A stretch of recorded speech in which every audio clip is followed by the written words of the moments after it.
umschaue, gell, da sehe ich ganz viele Ahnungslose und vielleicht sogar ein paar überraschte Gesichter. Ihr denkt euch jetzt, ich hab zwar da und hab ein Messer, aber jetzt zum Teil ist der Kasperl. Bruder Beni, du ich mich nennen und von den Benediktiner du ich nennen. Meine Spätzeln sagen gern Benebast zu mir. Zu meinen Hobbys zähle ich Beten und Bier. Meine Mama nennt mich manchmal ein liebevoll Depp, wenn ich mal wieder einen Scheiß gebaut hätte. Aber für euch, da weiß ich Bruder Beni, weil, naja, meine Eltern mir halt auf Benedikt, den Gesegneten, tauft haben und ich immer gemütlicher Bruder bin, beziehungsweise Mönch. Benedikt kommt übrigens aus dem Lateinischen und heißt übersetzt so viel wie gut gesprochen. Schauen wir mal, ob das halt was wert. Ja.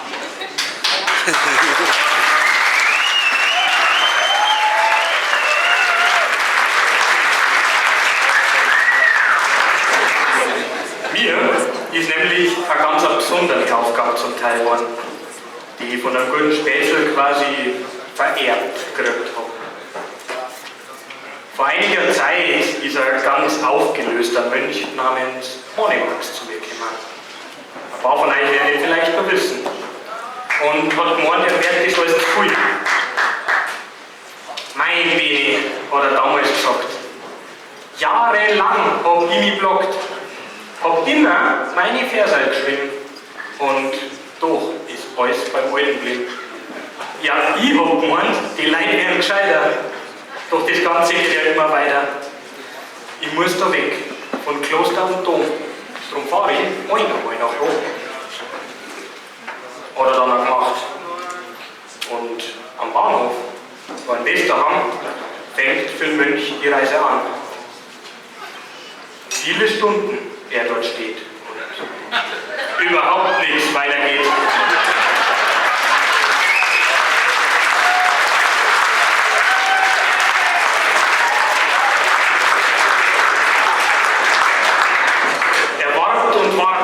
Weil bei der Bahn wird inzwischen mehr gestreikt, als wird gefahren. Der Anhalter, der ist drum probiert, damit er nicht noch mehr Zeit verliert. Er steht an der Straße und hebt raus den Dammer, doch landet nicht in Rom, sondern in der Toskana.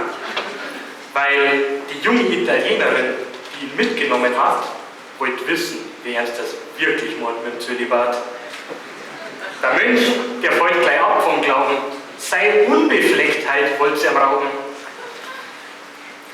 Seitdem hat man komischerweise nichts mehr von ihm gehört. In Italien lebt es als Mönch scheinbar recht unbeschwert. Ja, das kostet schon ganz schön Eier, sich da herum hinzustellen. Darum haben wir Mönche ja immer so eine lange Robe an.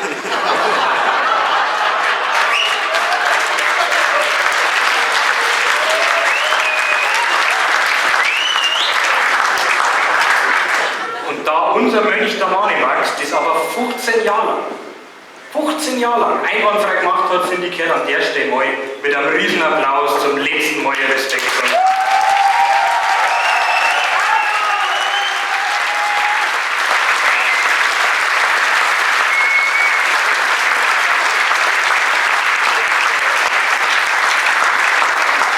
Jetzt darf ich aber mal sagen, stehst mal an auf Speise und Trank.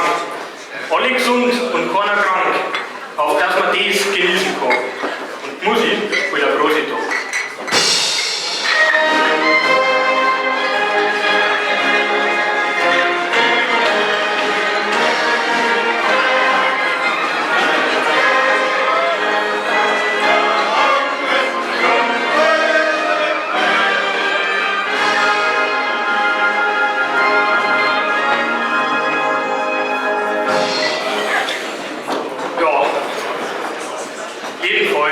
Soll ich das jetzt in Zukunft für den Monimax übernehmen? Super. Aber ich tue ja sonst eh nicht viel machen, gell? Das ist Schreiben, das ist Beten, halt so Klostersachen. Ich habe genug gehabt vom Bibelstudieren und darum habe ich mir gedacht, ich kann es einmal probieren. Aber jetzt hätte ich bald vergessen, unsere Ehrengäste vorzulesen. Wen ich heute selbstverständlich verschonen will, weil es zum einen halt da haben und zum anderen ja auch für die Vergebung meiner Sünden beten, sind der ehrenwerte Pater Banda und der Atzinger Hubert. Ich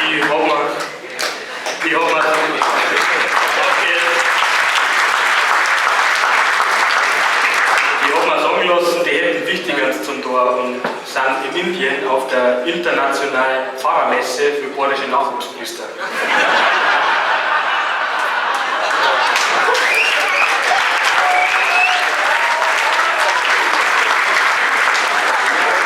Dafür haben sie aber eine Vertretung entsandt an Herrn Ludwig aus dem Pfarrverband. Grüß Gott.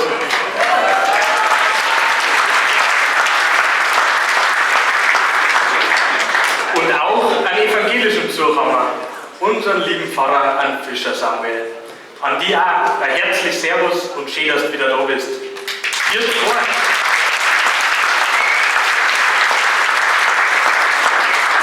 zwei, ihr legt beim großen Dom bitte ein gutes Wort für mich, gell?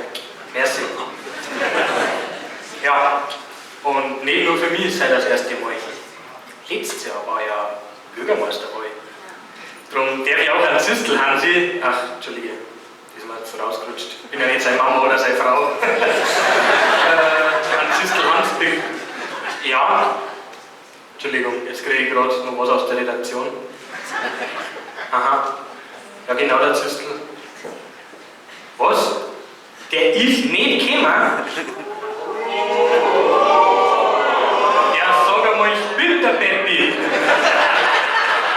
Nein, nicht der Kammerlohr, der Zistel Hans.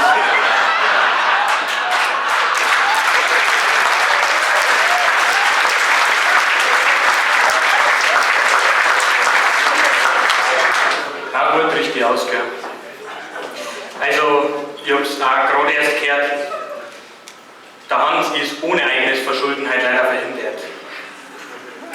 Er hat sich laut der Redaktion offiziell entschuldigen lassen über WhatsApp. Der hat daheim wohl eine ganz schöne Sauerei, weil seine Kleinen haben gekriegt, die Speiberei. Und wenn die Frau mit alle Babysitter in London ist, ist das auch für so einen Bürgermeister ein ganz schönes Geschiss.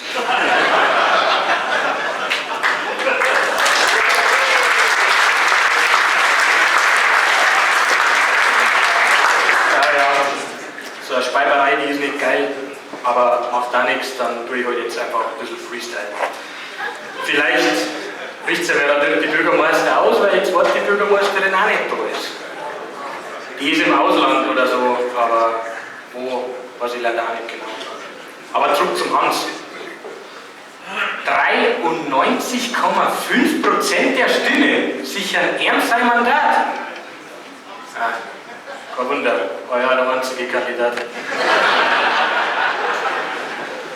Vielleicht haben ja ein paar gedacht, sie kriegen einen veganer Bürgermeister statt einen veganer Bürgermeister.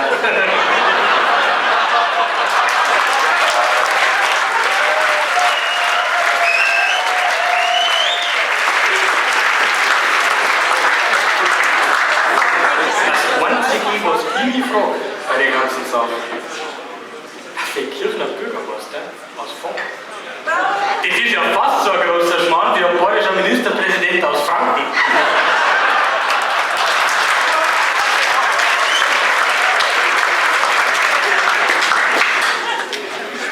Ja, und auch die Ilse, die ist halt leider terminlich verhindert gewesen.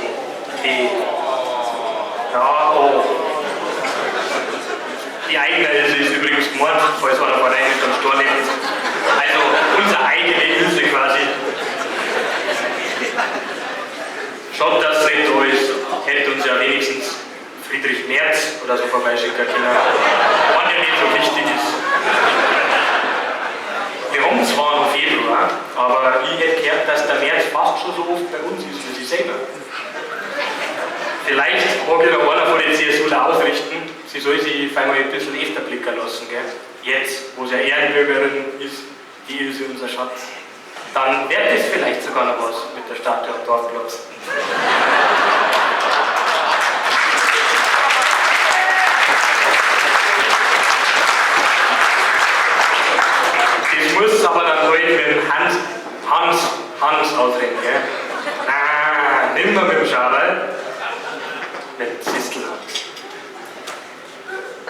gesehen, der natürlich wie jedes Jahr ganz herzlich alle anwesenden Mitglieder unseres Gemeinderates begrüßen. Grüß euch!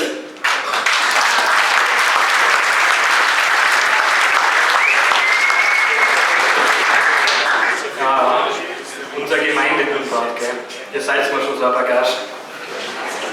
Trinkt halt nicht viel beim Market Tender, sonst kommt es noch auf Schnapsideen. Oder doch, dann gibt es wenigstens einen Umsatz. Aber merkt euch, ihr seid von uns gewählt, um zu denken und mal in die richtige Richtung zu lenken. Von den Nachbarbürgermeister ist halt leider auch keiner herin, was ich einer aber nicht übel nehme.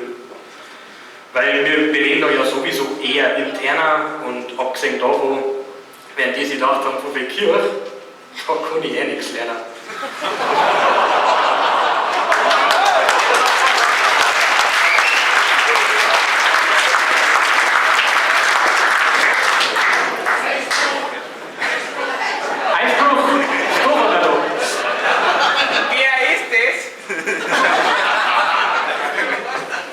Nichts da herum. Der dritte Bürgermeister sagt Einspruch. Ja, okay. Passt schon.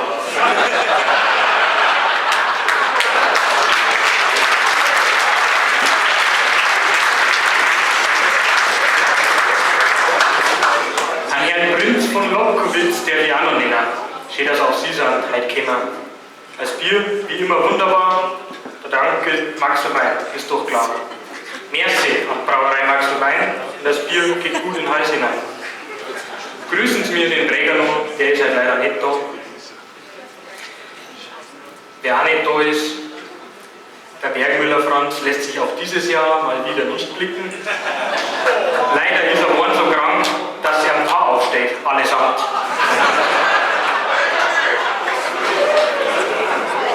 Vielleicht wollte der Zistel ja den ursprünglich als Babysitter organisieren und er hat sich mit dem Infekt beim Zistel seine Kids so gesteckt. Auch der Herr Hagen von der FDP ist heute leider nicht herin. Wundert mich ehrlich gesagt. Dabei hat er seine Ankunft doch so groß angekündigt.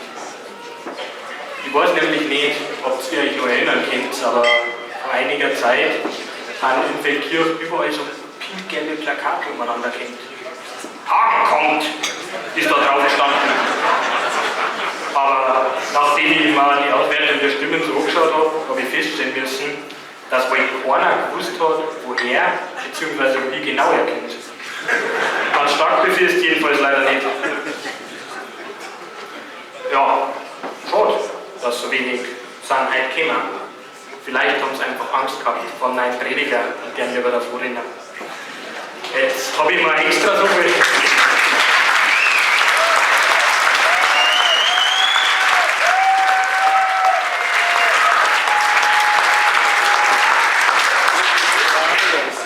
Jetzt habe ich mir extra so viel Arbeit gemacht, damit ja jeder von euch lacht.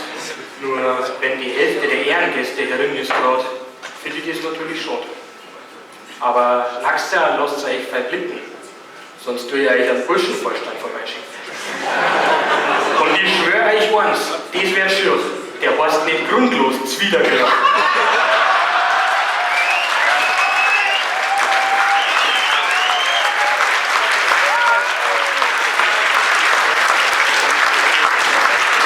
Jetzt darf ich dann auch einmal sagen, weil ich weiß, ihr kennt es auch vertragen. Was jetzt dann kommt, das wird nicht schön, darum schaue ich das dann ab zum Tee. Die Musik spielt ein Prosi da. Schön, dass alle seid da.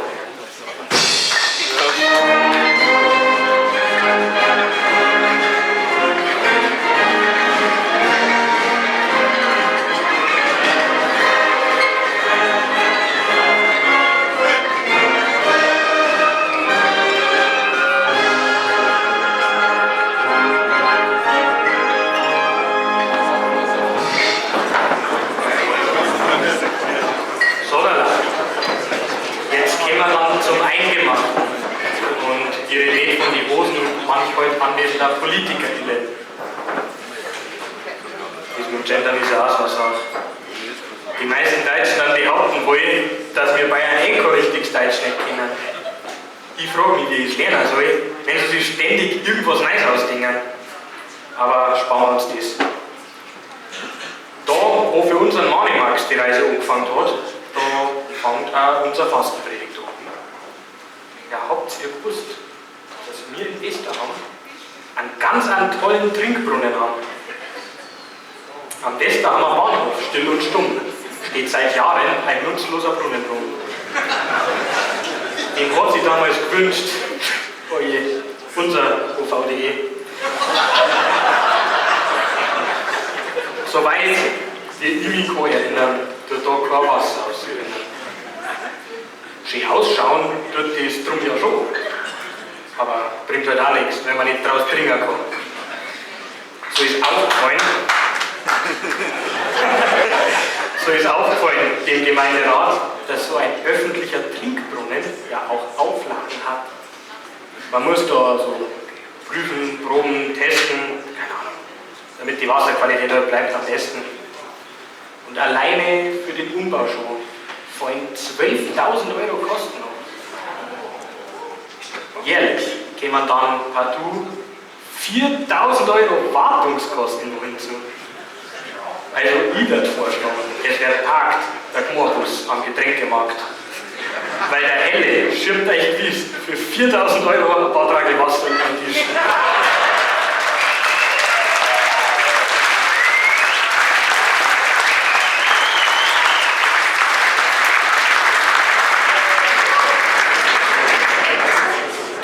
Dann in der Gmor verteilen und an einer besseren Lösung feilen.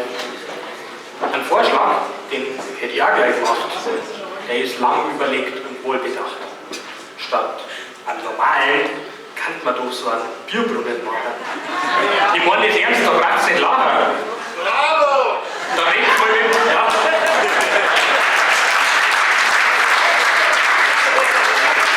Da redet man mit der Brauerei. Ich bin mir sicher, euch fällt was ein. Doch solange wir noch kein Bierbrunnen steht, als Bier halt über den Maßkrug in alles reingeht. Darum da ich vorschlagen, dass die Burschen machen einen Profit. Die Musik spielt nochmal ein Prosit.